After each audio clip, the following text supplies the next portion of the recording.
Hi, this is Scott Downs, and today we're going to take a look at the emerging trend of lawsuits that are threatening the ongoing development of artificial intelligence. George Washington University's Case Tracker currently shows a whopping 2,765 AI-related lawsuits, alleging everything from illegal algorithmic price fixing to direct copyright infringement. And among these are 15 to 20 major cases that may ultimately decide the future of artificial intelligence. What are these cases and why are they important? Let's take a closer look.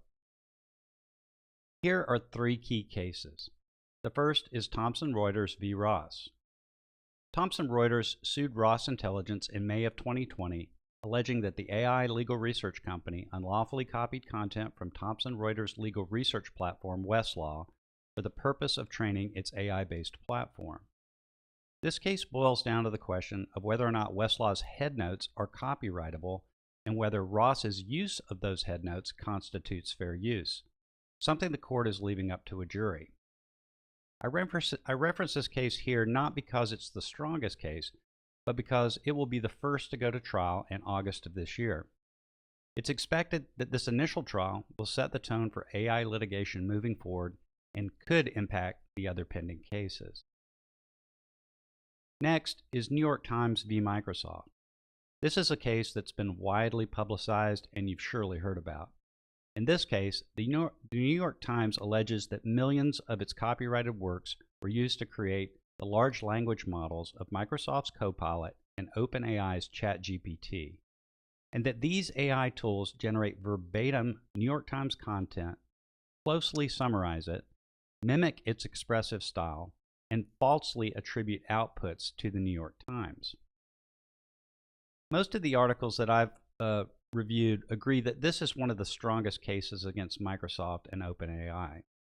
The New York Times appears to have done extensive research in preparing evidence to support their arguments.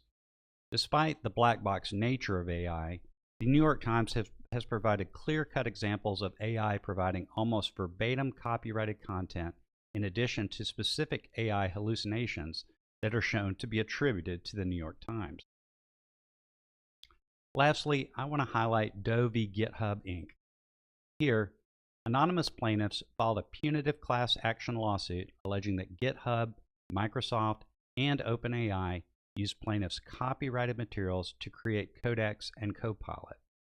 I want to spend a bit of time on this case to illustrate what's at stake in these lawsuits. So we'll drill down a bit more in the next few slides. Doe v. GitHub Inc. Anonymous developers are suing GitHub Inc. for their development of two AI-based coding tools, Copilot and Codex. GitHub, which is owned by Microsoft, is a large hosting service for the source code of thousands, possibly millions of developers. In 2021, Copilot was released, providing AI-based assistance for converting natural language into code. Plaintiffs allege that GitHub improperly used plaintiff's source code to train the Copilot and Codex AI models.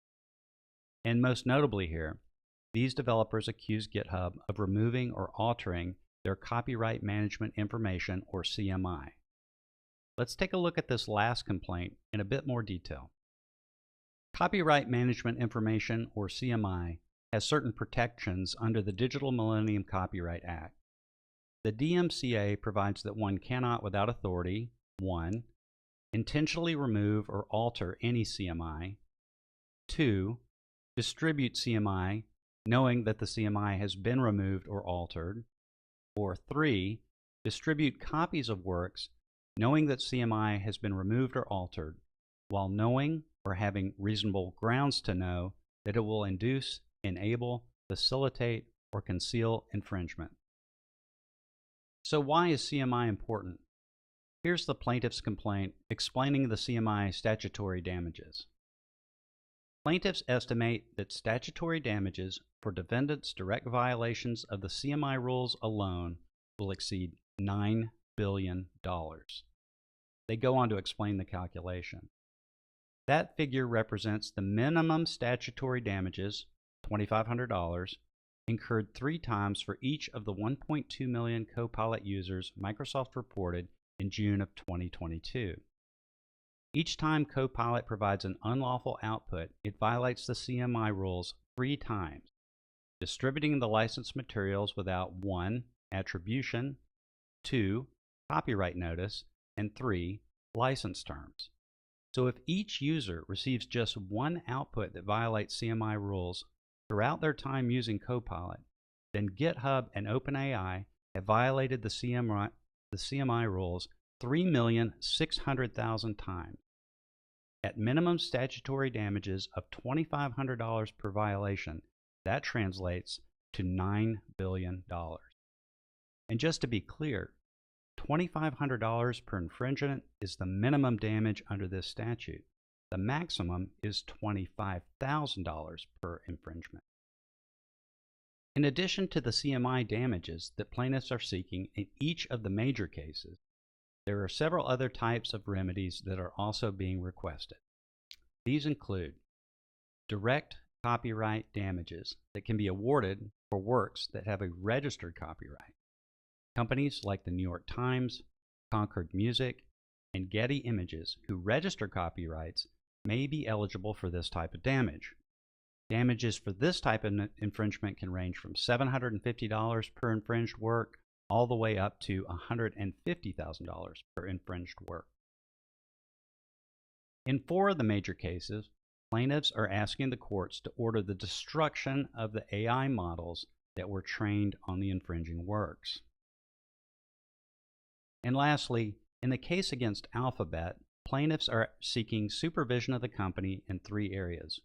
1, through the establishment of an independent body of thought leaders who would be responsible for approving uses of the products before, not after, the products are deployed. 2, by implementing accountability protocols that would hold defendants responsible for product actions and outputs and bar them from further commercial deployment. And 3, by requiring cybersecurity safeguards for the products, including adequate protocols and practices to protect users' personal information collected through their inputs and within the products themselves to prevent massive web scraping. As you can see, lawsuits pose a real threat to the emergence of AI technology. The claims in these cases are substantial, like nothing that's ever been seen before.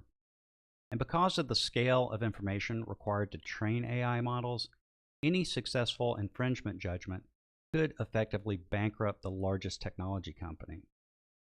In the coming months and years, these lawsuits will inevitably shape the future of AI, either providing clarity or chaos, but only time will tell. You don't have to be an expert to see how this kind of aggressive litigation will impact the future of artificial intelligence. Technology companies grabbing whatever digital assets they can get their hands on and repurposing it for their own objectives seems eerily reminiscent of the Napster era. While not exactly the same scenario, we are again seeing that digital rights are being thrust into the forefront of the technology discussion.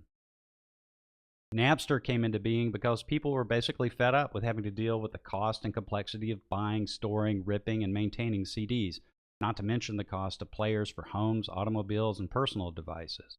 Consumers simply wanted their music electronically.